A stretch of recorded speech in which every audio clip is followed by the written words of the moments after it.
the man of the hour. Many times, I get asked all the time, how do you do it, Rich? I get that asked all the time. How do you do it? And do what? I don't know what it is. It, Chris. It. I don't know what it is. It's just the thing. It's this. This. Yeah. But a man who definitely gets asked that question more than I do is the general manager of the defending Super Bowl champion Philadelphia Eagles and also an alum of the freshly minted national champion men's basketball winners, the Florida Gators. Ladies and gentlemen, it's Howie Roseman's world, and we're all paying rent. How are you, Howie? What's going on, guys? How we doing? That's a long bio on Tia. I can't wait to hear from her. Jason Light, one of my close friends in the NFL, set him up with his wife. Oh, Set him up with his wife. Yeah, Dude. you got to talk to him about that. You know, Howie. we were evaluating talent from the same talent pool like we do in the NFL. And you got a great list. And then you got me, you know, Bruce Feldman. Wow. Yeah, brother. Hey, listen, when you generally manage, basically is what you're saying. So you manage the Lights relationship, Howie. My goodness. Yeah, you got to be in a position where you're constantly evaluating, Rich. You know, you're evaluating everything in life. You know, that's how we roll. How do you do it, Howie Roseman? And it's, first of all, it's good to see you don't have like that Porzingis welt on your head anymore. You kind of got rid of that from the Super Bowl parade. We're showing that right now. My goodness gracious, Howie. That was real. That was real. I think I was in the concussion protocol for a couple of days right there, but well worth it. And I think, unfortunately, my broken forehead is now the picture most represented of myself. So is that right? It took a couple of weeks to get that off. I still have a little bit of scar, but I'll keep it. It reminds me. Damn. It reminds me of a great moment in Philadelphia. But hopefully we do this again, and you know, we stay in the middle of the road on those buses. I bet. Oh my gosh! All right, let's jump into this draft, Howie. Let's do it. And it's kind of gotten almost old hat with you, where all of us on the draft set are saying, how did Howie Roseman wind up with this guy again? And Jihaad Campbell is that guy for you. You moved up only one spot for him. But walk me through your identifying Jihaad Campbell pre-draft and then what you were doing the night of the draft to get him, Howie. Sure. You know, Jihaad Campbell, it doesn't take long to watch his tape and see him jump off. Explosive player. He can blitz from depth. He can play in space, cover in backs, tight ends, zone coverage. He came to Alabama as an edge rusher from IMG. So he's got that in his body to be able to play on the edge. And so the player's really easy, you know. And I think for us, all along through the process, this was a top 10 player on our board. I think it's no secret by now. Some of the questions are more medical in nature for the reason that he fell to the spot kind of where we were. We rely on our doctors, and we had a lot of conversation on Jihaad, and we think that over the near short term and the long term that he's going to be ready to go and play a lot of great football for us. So really excited to get him, and there's always reasons to why guys are available, but he is a heck of a player, South Jersey kid, which is special. He just has the right mentality, right skill set for what we were looking for. So just felt really fortunate that we were able to trade up and grab him. Well, is it true that when the Chargers took their 22nd overall pick down to the last second that you were on the phone with your counterpart out here in Southern California to try to make a trade at 22 for this kid, Howie? You have a lot of conversations during the draft with a lot of teams, and there's a lot of action when teams are on the clock. You're moving up, and so we had a lot of conversations with a lot of teams that were in front of us, finally able to execute a trade with the Chiefs and Brett Veach, and hopefully, you know, it works out for both sides. Well, I mean, so I appreciate that answer. Thank you. So, again, a healthy amount of paranoia doesn't hurt in this league. Does any part of you get a little concerned in a draft knowing that people know what type of player you like and you might not get the guy that you want because someone's going to jump the line knowing that you're going to take him? Howie, does that happen? it's so easy to get humbled in the National Football League. And I think that at the end of the day, the draft is an inexact science. And so you just got to go in regards to what you think. It's hard to know what everyone else is thinking. This just made sense for our football team. What everyone else is thinking is we're doing what's best for their team, and have a lot of respect for what everyone else's thoughts are on the players they draft and the players they pass over. But there's no paranoia in that regard. I think at the end of the day, just felt like for us, for our team, this was the right player. And was Jeffrey Lurie impressed by the mic stealing ability of Jihaad Campbell on the stage from our Jamie Erdahl? Because your owner likes to take the mic when he takes the trophy too. Howie, that was impressive. I gotta get a clip of that. I'm not thinking about that. I didn't know that he does that, but man, Jihaad really stealing the show. He's got a lot of football in him, but I think one day he's going to be one of these guys that is taking the mic, and I don't know where you and I will be at that point, but hopefully it's way, way down the line. Exactly. What'd you like about Makuba out of Texas to take him 64th overall? Howie, what'd you think of him? Explosive player, anytime you start a sentence with explosive, it's probably going to be a really good description of the player. He was at Clemson for 3 years. He was all ACC for his 3 years at Clemson. Was actually the ACC Defensive Player of the Year as a freshman Player of the Year. And then he transferred to Texas. He had played a lot of nickel at Clemson, so he had this coverage ability, which we're always looking for in our back-end players, to be able to come down, cover the slot, to have that versatility, to not only be able to play in the middle of the field, but to come down and cover slot receivers, gives Vic a lot of flexibility. And so he had that cover ability. He just plays like his hair is on fire. Everything about him is fast and physical, and he's got ball skills too. So for us, great character. It was just a really good fit for what we were looking for in the back end. Obviously, we've lost some players here in Philadelphia since the Super Bowl, and we weren't trying to draft for need, but when need hits the value of the player, it's a beautiful thing. Well, you definitely lost a defensive tackle in free agency, and now you got Ty Robinson out of Nebraska. And this clearly, follows your philosophy of hitting the line. I mean, we've had Joe Banner on here multiple times, and he's, obviously sings your praises, Howie. So this is another one of those moments where you're just following the same plan over and over again, Howie? And again, the value has to be right. We don't want to reach. For us, we didn't get to the offensive line until later in the draft because the value where we were picking has to hit it right. And Ty Robinson stuck out on our board. He was the highest rated player on our board. The guy can work edges. He's really strong with his hands. Great character. This guy was a captain in Nebraska. Matt Rule, former Temple coach, Philadelphia guy.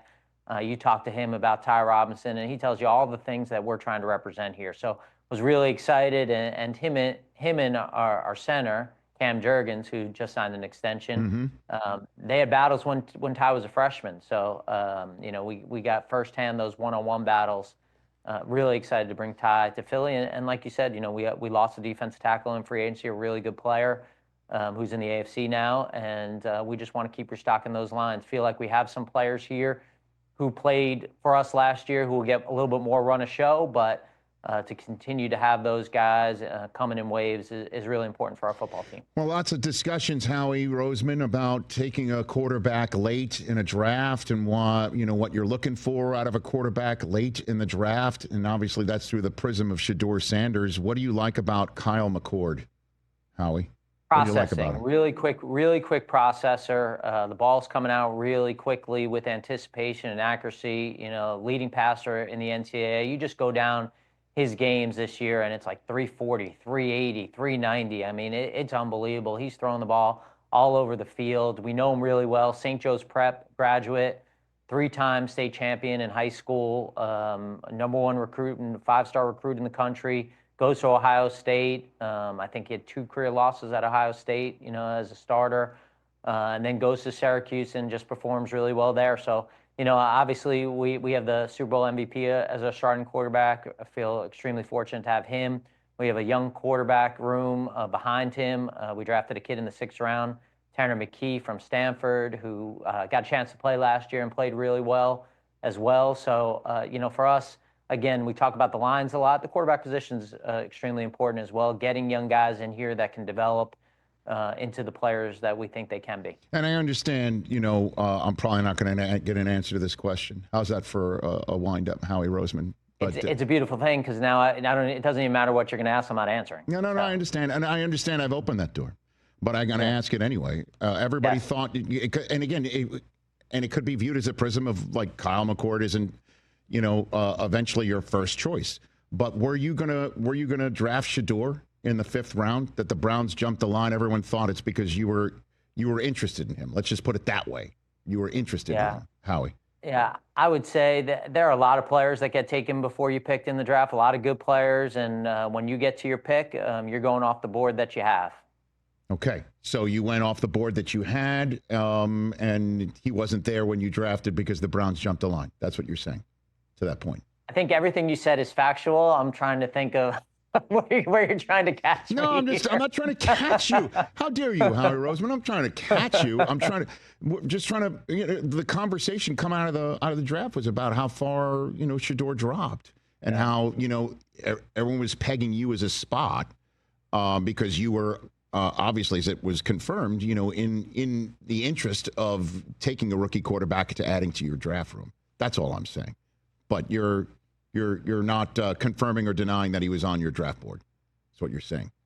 No, I wouldn't do that with anyone. So I certainly don't want to do it with one single player. That could open the door to many questions, Rich. All right. So then let me ask you this question about that drafting. The number and your 2 cents on the subject matter of this pranking business. And it wasn't just Shedeur. It was so many other players going on. Yeah, including Kyle McCord, apparently. Right. So what do you think should be done here, Howie? Well, there's a lot of smart people in the league. I certainly don't know that I'm the one who should be speaking on it, but I think there's probably ways that we can do it where, maybe the players get the GM's numbers. Maybe that doesn't work. Maybe they start pranking us. That's happened to me before, so maybe that's not a great solution.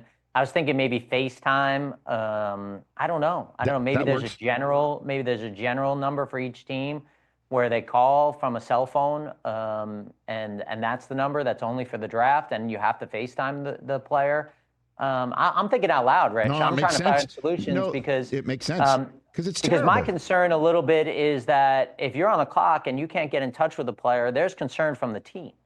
So you don't want to get in a situation where they're not answering our calls either. That wouldn't be good. But we'll find a really good solution, and I bet you that this will be fixed before next year's draft. Sure. And so, because again, just to confirm, because this is what I was told, you as a general manager or team calling the player, it's important to. It's not just to welcome the player, right? It's to make sure he's okay, that he didn't trip over something that morning, right? Like that's There's no doubt. There's no doubt. You want to hear from the player. You want to hear the voice of the player. You want to make sure that you can be in contact with that player. And it is important. It is important, and it is important to welcome them to the team as well. And I think everything about the process, I'm very confident that this will be a great process by the 2026 draft. Yeah, that's right. Yeah, across state from you, Howie. A couple more minutes left with the general manager of the two-time Super Bowl champion and reigning Super Bowl champion Philadelphia Eagles here on the show. The Tush Push being banned is still on the table, man. Like it wasn't dispatched. That there seems to be enough teams here that is saying that this is still a player safety issue or pace of play issue. Those were the two reasons that were placed before the membership by the Packers. I wonder what you think and what potentially is being done behind the scenes to keep this play in the playbook, Howie. Well, I don't think it's any secret what we think as a team. I certainly don't want to get into the merits here. It's a league issue. Was happy that when we went to the White House, the president saw it our way for sure. But I know that they'll have a lot of conversations with the owners when they meet in May. Okay. And what's your expectation level? I'd love to get your 2 cents on this one of how Jalen Hurts is going to be now that he's won one. You know the difference, right, between winning one and what sort of confidence level you can get and how you can continue to lead in a certain way now that you've got one in the case. What do you think he's going to look like or come across like in a way now that he's got a trophy in the case together with you, Howie. Yeah, Jalen's had an unbelievable start to his career. Maybe one of the most process-oriented people I've ever met. And when you're that process-oriented, it doesn't change by success. You continue to do the things that have made you successful and look for ways to increase your level of being successful. And that's everything I've seen for Jalen in this offseason. He's here every day. He's working extremely hard to continue to improve. And that's really what we're all trying to do here. We're trying to get better. We understand that it's hard to win championships in the NFL. And, for us, picking later in the draft, having less resources than we do, we got to all do a better job. We got to continue to find ways to find edges to compete at a championship level. And that's the goal, to have that confetti fall on our head, because it's a beautiful thing when that green and silver confetti, it falls on your head. It's like an amazing thing. I am sure it is.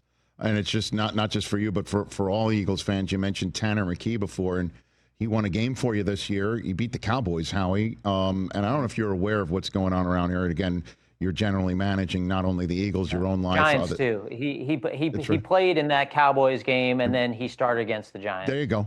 Okay, just to, I appreciate it. I don't want to be correcting you because you were great at what you do, but I thought it was important for Tanner to have that credit. I appreciate that. I don't know if you're aware, we have a Dallas Cowboy fan on the set here, my compadre TJ Jefferson, who has been clowned multiple times this past year by Philadelphia Eagle diehard Karl-Anthony Towns. Howie sent balloons to our set. He sent balloons to our set here, reminding TJ of the final score of the Eagles-Cowboys game, sending a bunch of roses, and the number of roses matched the points that you guys put up. He sent a mariachi band here to play Fly Eagles Fly for TJ. Howie. I'll tell you what, Karl-Anthony Towns, what an unbelievable Eagles fan. We have some unbelievable athletes who are Eagles fans. On his own team. Obviously, he's got his point guard there, who's an unbelievable player, Jalen Brunson. That's right. Mike Trout. That's right. I'm going to try to hire Mike Trout 15 years from now when he's done playing baseball. But we met after we won in 2017. I saw Karl-Anthony Towns in Indianapolis at our hotel. He was playing against the Pacers. And that was the first time I met him and found out what a big Eagles fan he was. So I keep in touch with him as well. Nice. Go Birds. Great job. Great job by him. Howie, it is TJ, you have to give it up. The level of trolling was beyond compare at this point in time. It was top notch, Howie. And look, I'm supposed to stay professional here, and I want to like you, I do, but you've just made my life as a Cowboy fan so miserable. I don't know what to say. Just like, would you stop being so good at your job? I'm hoping to continue to make your life miserable. It would make me happy if year after year we have this conversation. Now I got to work hard to do that, but that would make me happy. I pick Karl-Anthony Towns and myself over you. There you go. Howie, I feel like we could be friends in another life too, but man, you're no doubt. You're ruining it for me right now, bro. Doubt. I'm liking you now. It's hard for me even to say what I'm saying because I'm liking just talking to you right now. I'm a likable guy. You're a likable guy. Just for a few months in the fall, we can't see eye to eye. It's all working for Howie Roseman.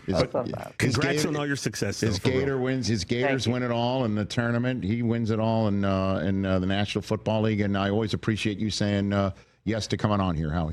Congrats on everything. You got it, brother. Thank you. Thank you. All the best. Same to you. That's Howie. It's Howie Roseman, the EVP and General Manager of the Philadelphia Eagles, right here on the Rich Eisen Show. Catch the Rich Eisen Show live weekdays from 12 to 3 p.m. Eastern on Roku Sports Channel in the U.S.